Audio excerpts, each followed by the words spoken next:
One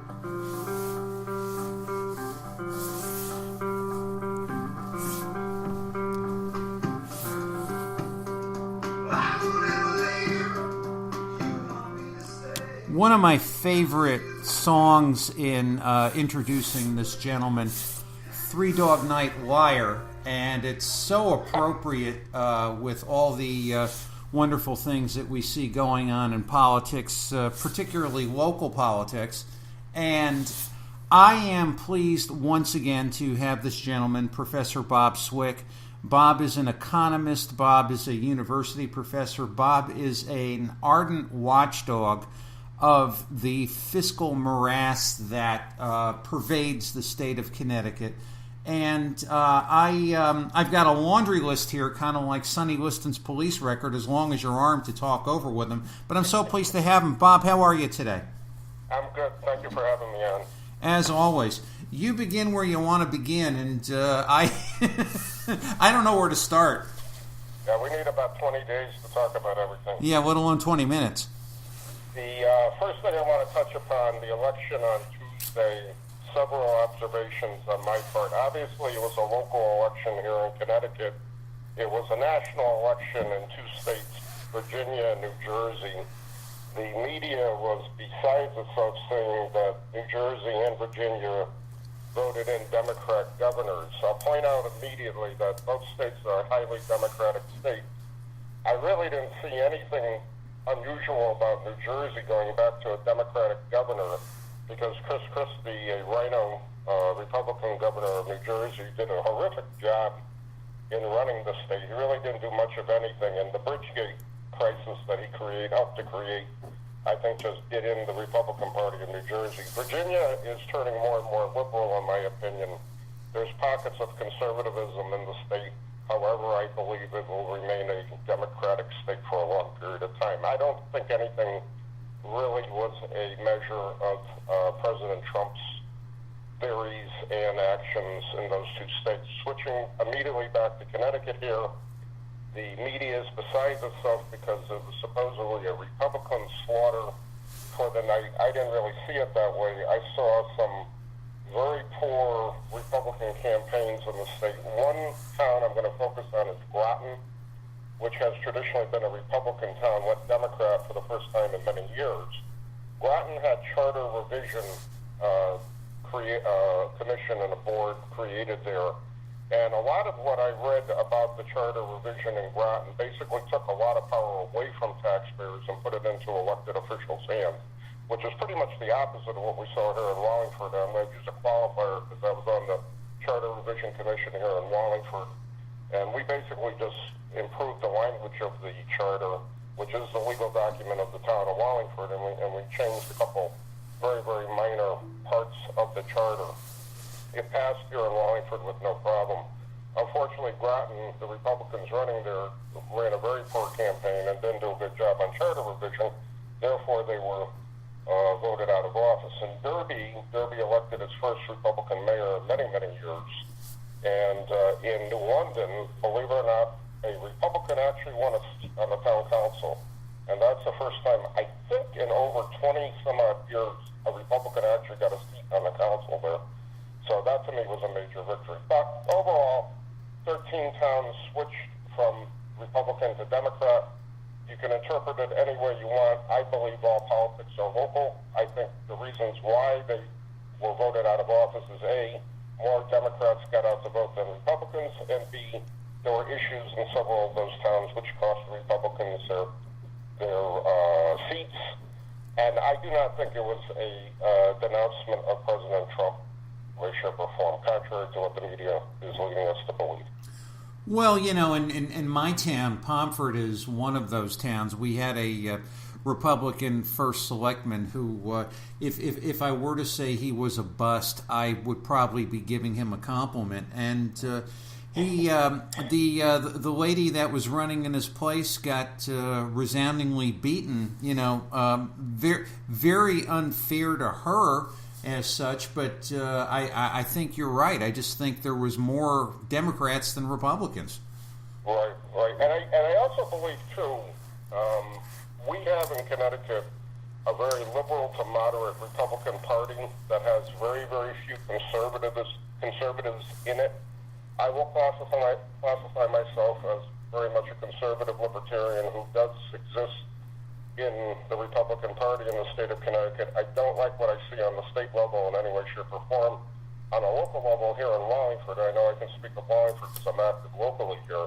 We are a relatively conservative Republican Party in town, and I think it shows because we've been winning re-elections for many years now. Unfortunately, here in Wallingford, though, we lost the Board of Ed, which is a minor chamber because two of our incumbents did not run, and the two people who took their place really didn't have great name recognition in town. So I could see us losing that, but that's pretty much a bipartisan board in the town. They're pretty much in agreement on most issues. Now, state level, we have serious problems coming up for 2018. That's my honest opinion. And let's talk about that. Now, I'm going to give you my sense of what took place in the entire budget morass of just watching this thing flounder day after day after day. The governor comes out with a budget that, frankly, I think would have bankrupted us in 2 years, almost to the point, where you have Democrats saying, no, we can't have that. That's just entirely ridiculous. We end up, at least in my uneducated opinion, with something which is sort of like castor oil cast in maple syrup. I don't see anything here that's wonderful or constructive or encouraging. But please give me your expert opinion. And I too am disappointed in the performance of the Republicans, many whom we've talked about and have called rhinos. Well, I think the budget that passed was probably the only realistic, quote-unquote, bipartisan budget they could come up with. I think it's got a lot of show to it and not enough meat, meaning that the concessions, the past, the agreements that they came up with, the caps that they came up with, have to all be taken with a grain of salt. And I'm going to give one example here I'm bringing up right now with regards to it. There's a spending cap that has been created in this budget that is tied to expected revenue. Mm-hmm. Now, expected revenue, as we know in Connecticut, is probably going to decline as more and more people continue to leave the state. The legislature can actually adjust that cap, and by adjusting the cap, all they're going to do is basically raise taxes to meet whatever the spending cap is. And they're going to have to do that one way or the other, because in this budget, I can't see how it's not deficit-proof. The expectations, the revenue projections are wild, in my opinion, and because the state employee, both management and non-management salaries, benefits, and pensions can't be touched until 2027. That's a union measure can't be readjusted until 2027. The management basically is a sacred cow up there, so the management salaries, benefits, and pensions aren't going to be touched in any way, shape, or form. I don't see how, given the current level of spending, which is approximately $42 billion for 2 years, over the next 2 years, is A, not going to generate more of a deficit, and B, continue to increase the long-term debt and unfunded liabilities we have in the state above the $60 to $80 billion figure that we have today. And that's the scarier part that I feel was not addressed, was not avoided, was not even looked at, and has been totally ignored by both parties and by the media at the same time.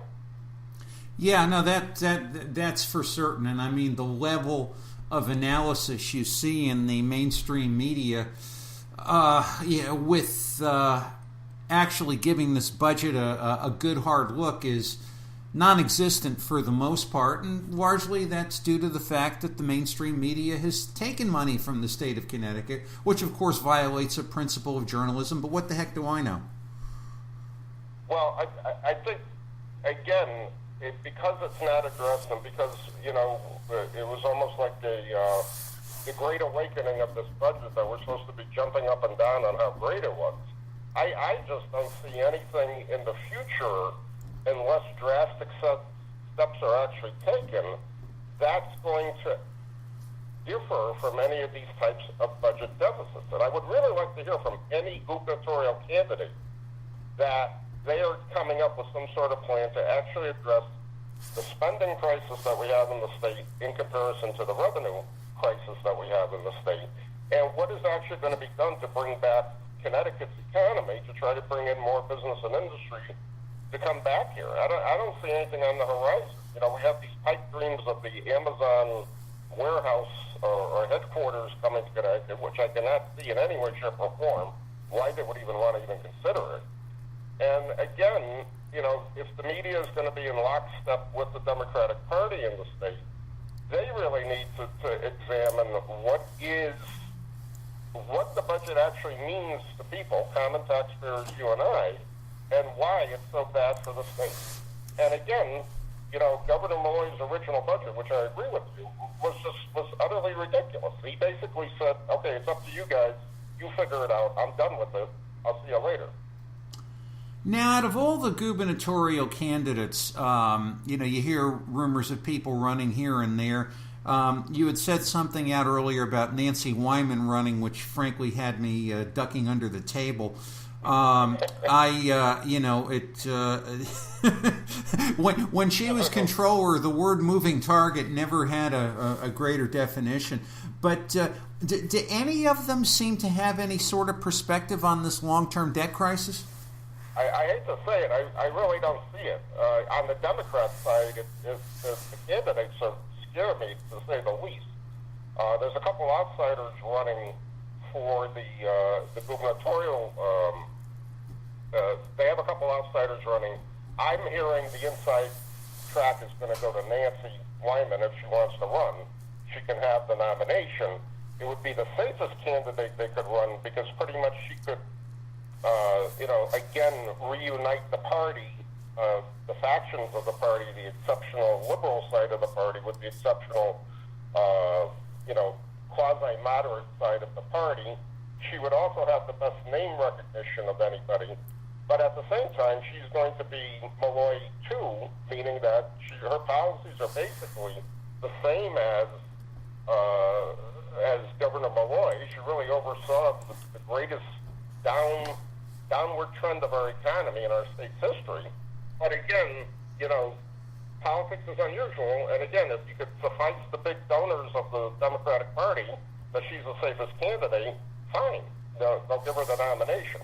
Dan Drew, the mayor of Middletown, who's really miscalculated his campaign from day one, really is crying foul. He really believes he should be the chosen one. His policies are to the left of Malloy, so that's a scary proposition there. Republican side, everybody is waiting for the House Minority Leader, Selma Claridge, to either announce her candidacy or not announce her candidacy. She's probably going to be the chosen one on the Republican side, contrary to all the different Republican candidates that are running, and they're basically tripping over each other at the same time. I'm going to point out, and I'm going to throw out for Lieutenant Governor, State Senator from Southington, Joe Markley, who's a very conservative Republican, has announced his candidacy for Lieutenant Governor. I think he would be a great Lieutenant Governor since he's been in the Senate for many years now. And I believe he would be a very logical candidate to guide the Senate and hopefully make the Senate or have the Senate go to the Republican side rather than being the even split that it is right now. But again, no candidate has addressed the long-term debt issues of Connecticut. And I just want to get back to the budget here for a moment. In my poor little arithmetic back on a paper bag analysis, I saw, and please correct me if I'm wrong, I saw $80 million going to the city of Hartford, $40 million for a bailout, and $40 million for the Excel Center. And I am still in shock over it. I mean, $40 million in Hartford to me is like throwing a water can on a bonfire. And, I mean, the Excel Center, hey, guys, it's over. It really needs to meet the wrecker's ball, my opinion. Am I right on that? You're correct. Excel Center should just be sold, get rid of it.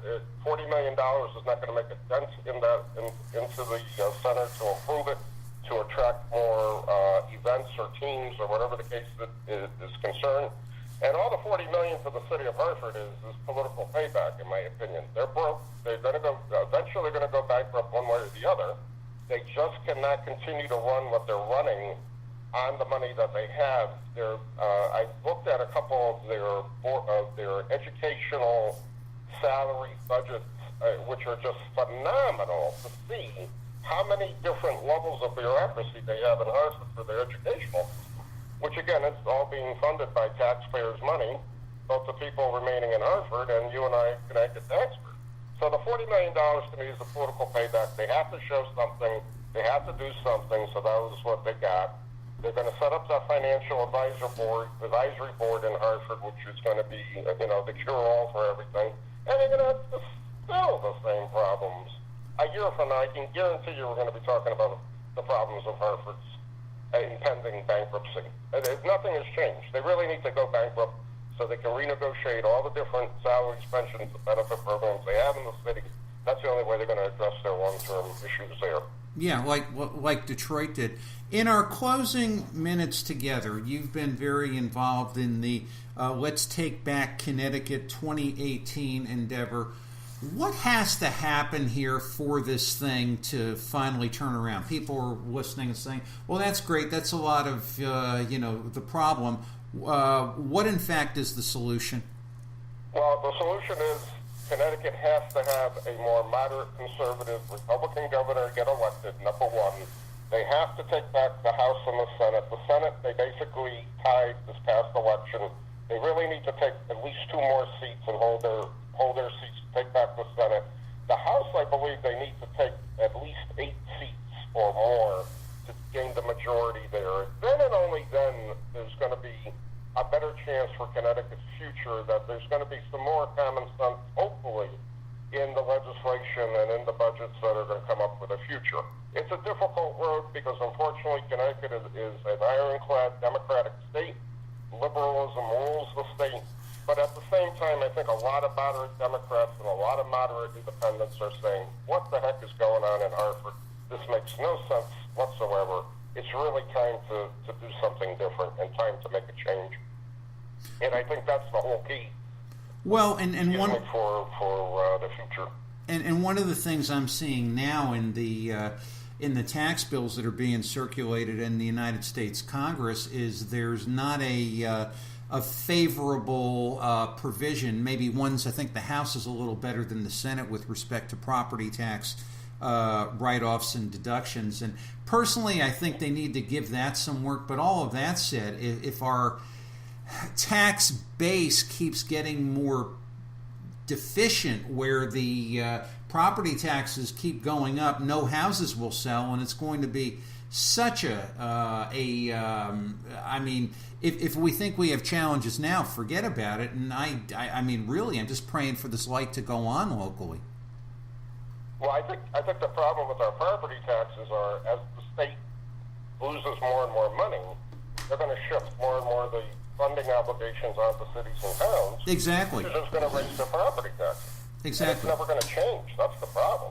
Exactly. And that's the thing that really concerns me. I think Connecticut has this thing of, we'll just go about it and we'll kick it off to the future and we'll do fine. But, right now we're a little pawn on a big national stage, and I'm not really getting a warm and fuzzy feeling with any of it. Well, Bob, I thank you so much, and we will be talking again really soon, I'm sure, in this Afternoon Express PM edition of Coast to Coast. Where can our friends and fans reach you? You can check my blog, swickspeak.com, and my contact information is there. Please read it. It'll give you the other side of the story of what's going on in Connecticut. Bob, thanks so much, and thanks for being here, and we'll talk soon. Okay, thank you, Tony. Thanks. Bye now. And that was Professor Bob Swick, and we're so glad to have him. We will be back with our next guest as something drops in the studio right back after this.